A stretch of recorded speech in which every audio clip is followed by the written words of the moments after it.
Kimsenin seni görmesini istemiyorum. Dikkat et. Gönlümü ayağımı dolandırma Allah. Beni istikametimden ayırma. Bunlar öyle bir oyun kuracağız ki hem intikamımızı hem Vaspurakan'ı alacağız.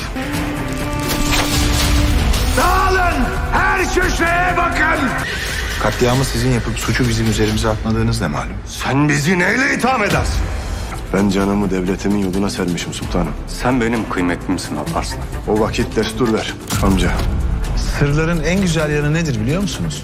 Onu saklayanları birbirine yakınlaştırması. Aslan Şehret Osman. Sen kaleye girdiğinde Vaspurakan Kefere'ye mezar. Selçuklu'ya yurt olacak inşallah. Seninle konuşacaklarımız var. Mesele mühim.